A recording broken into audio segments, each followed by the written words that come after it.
अरे तरण्या बांडपोरानं इतकी इज्जत कमवली पाहिजे वयाच्या 30 पर्यंत की तो तरुण पोरगा या मंडळाचा सदस्य, सप्ताह करणारा, मंगेश महाराज जाधवांच्या मार्गदर्शनाने कळतीमध्ये होऊ घातलेल्या सप्ताहाचा तो सदस्य, तो घरी जायला निघाला. रात्रीचे 12 वाजले. 12 वाजेला या सप्ताहाचा सदस्य, या भजनी मंडळाचा सदस्य घरी जायला निघाला. आणि घरी जाताना रस्त्याने त्याने 1:15 12:15 पर्यंत बापाच्या चोरून जिन्यामध्ये मोबाईल वरती बोलणारी पोरगी पाहिली.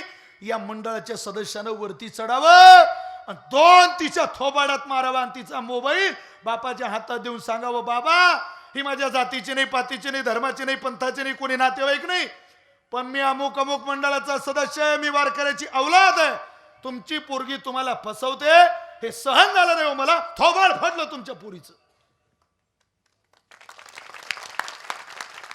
हे सांगणारं पोरग वयाच्या 30शीत मिळावं.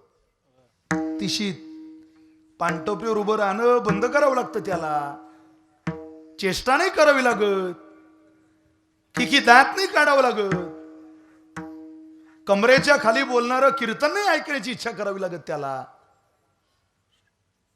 त्याला उद्धार व्हावा ही संकल्पना घ्यावी लागते. अनुकरणापेक्षा अनुसरणात शिरावं लागतं. ते काय 1-2 तासाचं पार्ट आहे हो महाराजांसारखं घ्यायचं का हो? मला छत्रपती शिवराजी आवडतात, शिवाजी महाराज आवडतात, आम्हालाही आवडतात,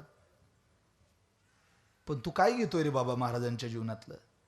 अरे दाढी वाढवली म्हणजे कोणी छत्रपती होत नाही, चंद्रकोर लावली म्हणजे कोणी छत्रपती होत नाही. छत्रपती शिवराय होण्याकरता आयुष्यातला 35 वर्षाचा कालावधी घोड्यावर काढावा लागतो. घोड्यावर भोग कमी, त्याग जास्त, झोप कमी, समर्पण जास्त. एक मंदिर नाही ओ जगात, एक माझ्या राज्याचं एक सुद्धा मंदिर नाही. एक दाखवा एखादं मंदिर, स्वतःचं मंदिर बांधलं नाही, एक सुद्धा मंदिर नाही. पण आपल्या जगण्यानं, आपल्या कर्तृत्वानं, अख्ख्या हृदयात ज्यानं आपलं मंदिर कोरलं त्याचं नाव छत्रपती शिवाजी. काय घेतोय आपण त्यांचं? तो काळ होता वेगळा. काळ्या रात्री तडपत होत तिच्या रूपाचं ऊन, अशीच देखणी होती एका मुसलमानाची सून. पण त्या तरुणीला आई म्हणाला राजा तो शिलवान, म्हणून आनंदाने नांदत होते हिंदू मुसलमान. हिंदू मुसलमान शिवरायाच्या राज्याखाली कधीच नव्हती वान, म्हणून आनंदाने नांदत होते हिंदू मुसलमान. आनंदाने नांदत होते हिंदू मुसलमान. ते राजपण आहे महाराज, स्वीकारावं लागेल ना मग आपलं त्यातलं आपल्याला काहीतरी. मी तर असं म्हणेल तरुणानं चालत राहिलं पाहिजे. चालत मिळावं ही प्रत्येकाची अपेक्षा आहे महाराज. उत्कर्षाच्या दिशेनं धावलं पाहिजे, पण नेमकं आपलं धावणं फक्त पैशाच्या दिशेनं आहे. खरं सांगतोय, प्रत्येकाला वाटतं सुख मिळावं, पण कळतीकर माझं कीर्तन तुम्हाला पूर्ण नाही समजलं मला माहिती नाही, पण एवढा भ्रम डोक्यातून काढून टाका राजे हो. भरपूर मोठा बंगला, भरपूर मोठी गाडी, भरपूर मानणारी माणसं, भरपूर मोठं पद, या सगळ्या गोष्टी मिळाल्यानंतर माणसाला सुख मिळतं, हा गैरसमज तुमच्या डोक्यातून काढून टाका. हे ज्यांच्याकडे त्यांच्याजवळ जा सुख विचारायला. सुखाय कर्माणि करोति लोको नतय सुखम वान्य दुपारमं वा विंदेत भूयस्ततैव दुःखम यदत्र युक्तम भगवान वदेन्नः. हा विदुराच्या मुखातला श्लोक आहे. मैत्र्यांना विचारलेला प्रश्न आहे श्रीमद भागवतामध्ये. सुख नाही हो मिळत. अरे सुख तुमच्या माझ्या डोक्यात ती व्याख्या ती नाही. आपल्याला वाटतं सुख मिळावं. उत्कर्षाच्या दिशेनं किती धावताय माणसं, किती धावताय. आमचे गुरुजी एक दृष्टांत सांगायचे. म्हणे एका हमालाला नाणं दिलं राजाने चांदीचं, आणि त्या हमालाने ते नाणं घरी आणलं. आता नाणं घरी आणलं, त्याच्या झोपडीत ठेवायला जागा नाही. काय होतं त्याच्या झोपडीत? काही नाही. बहुदिवसाचे जिरण मोडके घर, कर करा वाजते फार.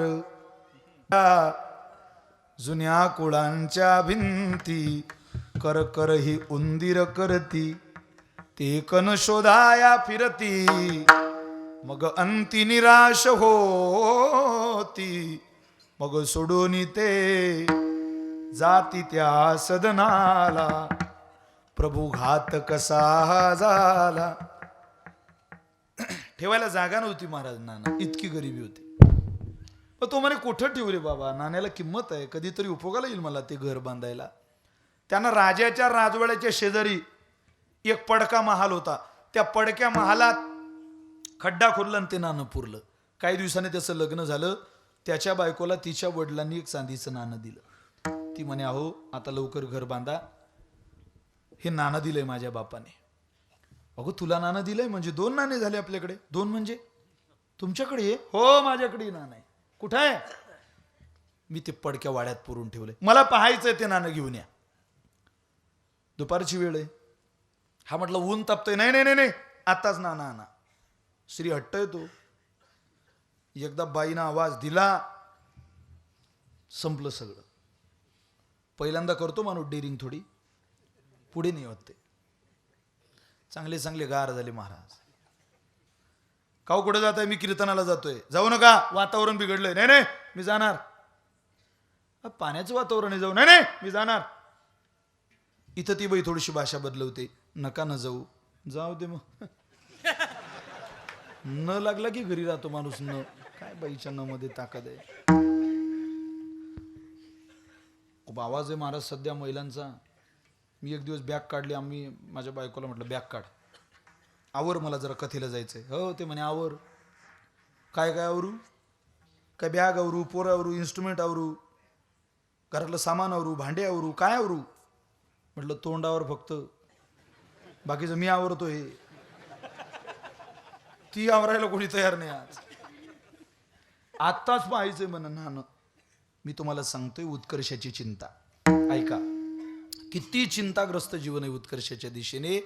मी तुम्हाला तुकोबऱ्यांची चिंता सुद्धा सांगणार आहे. ऐका, तुम्ही लक्षपूर्वक ऐकलं तर कळेल.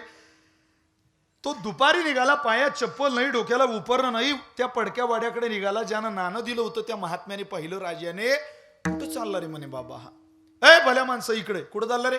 तुमच्याशी काय खोटं बोलू बोलू म्हणे. तुम्ही दिलेलं नाणं मी त्या पडक्या वाड्यात पुरून ठेवलंय, ते नाणं आणायला चाललोय. बायकोला पाहायची इच्छा आहे. वा वा वा, मूर्ख आहे रे तू. लेका खिडकीतून बाहेर डोकावून बघू शकत नाही, इतकं ऊन आहे, आणि तू ते नाणं आणायला तिकडे चालला. मी तुला 100 नाणे देतो, ये. तो आत गेला. प्रधानाला सांगितलं नाणे द्यायला. 100 सोन्याचे नाणे त्याच्या पदरात घातले. आभार मानून दरवाजापर्यंत हमाल निघाला. त्या हमालाला राजाने विचारलं, का रे बाबा काय करशील आता नाण्यांचं? तो म्हटला मी यातले 4 नाणे सोनाराकडे नेईल, आणि त्या सोनार दादाकडून आलेल्या पैशातून एक चांगली चप्पल घेईल, एक चांगलं उपरणं घेईल, आणि तसा अनवानी न जाता चप्पल घालून उपरणं बांधून पडक्या वाड्यात चांदीचा नाणं आणायला जाईल. आपल्या चार्जरची पिन लागते ना तुम्हाला? बस मग काम झालं. कारण काही काही लोकांना ते विनोद सांगितल्यावर 10 मिनिटांनी हसतात. शेजारचा हसल्यावर शेजाऱ्याला कळतं अरे तो विनोद होता. अवघड आहे महाराज. राजा म्हटलं 100 नाण्याने भागलं नाही बोयाचं. 500 नाणे आण. 500 नाणे आणले, याच्या पदरात घातले. आता काय करशील? तो म्हणे मी काय वेडा आहे का चप्पल घेईल उपरणं घेईल?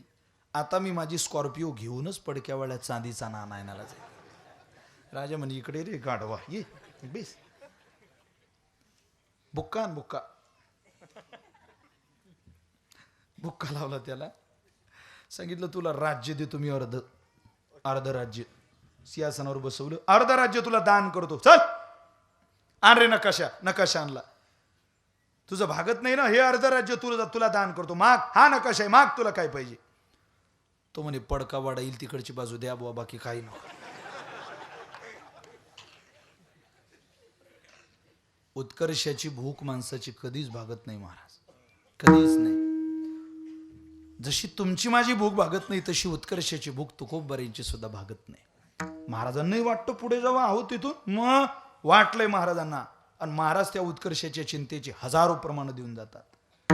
काय बोलतात महाराज उत्कर्षाची चिंता निर्माण होते त्यावेळेला? तुकोबराय बोलतात उत्कर्षाच्या चिंतेबद्दल.